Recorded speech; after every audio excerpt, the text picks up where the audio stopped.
ചേരൂ, ഞാനൊന്ന് പുറത്തു പോയിട്ട് വരാം. അയ്യോ, ചതിച്ചോ? ഇത്ര പെട്ടെന്ന് വന്നോ? ഓ, കുഴഞ്ഞു. ആ വവ്വാല് വരുന്നുണ്ട്, ആ കരിനാക്കൻ. അവൻ പറഞ്ഞതുപോലെയാ. കരിനാക്ക് വളച്ച് പണ്ട് അവൻ എന്റെ തലയെ 10 ചക്കയിട്ടത് ഓർക്കുന്നോ? ഏട്ടാ. ഓ, വന്നു. നമസ്കാരം. വേറെ വിശേഷമൊന്നുമില്ലല്ലോ. എന്നാല് അനിയൻ പോയാട്ടെ. അങ്ങനെ പറയല്ലേ, ഞാൻ മാപ്പ് ചോദിക്കാൻ വന്നതാ. മാപ്പോ? എന്തിന്? ചേട്ടന്റെ തലയിൽ ചക്ക ഇട്ടതിന്. അത് നടന്നിട്ട് കൊല്ലമൊന്നായി, ഇപ്പോഴാണോ മാപ്പ് ചോദിക്കുന്നത്? എന്നോട് ക്ഷമിച്ചെന്ന് പറ, ഇല്ലെങ്കിൽ ചേട്ടന്റെ തലയിൽ ഇനിയും ചക്ക വീണാൽ ചേട്ടൻ എന്നെ കുറ്റപ്പെടും.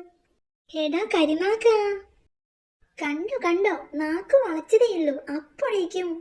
ഇതിനു കൂടി ചേർത്ത് മാപ്പ് തന്നാൽ മതി. ഇവനെ ഞാൻ ഇന്ന് പൊരിച്ചു തിന്നും. ഉപ്പും മുളകും എടുക്കട്ടെ. ശരൂ, അവനെ പിടിച്ചോ. ഒരക്ഷരം മിണ്ടാൻ സമ്മതിക്കരുത്. അത് ഞാൻ ഏറ്റു. സത്യം ചെയ്യടാ, മിണ്ടില്ലെന്ന്. മിണ്ടില്ലേ?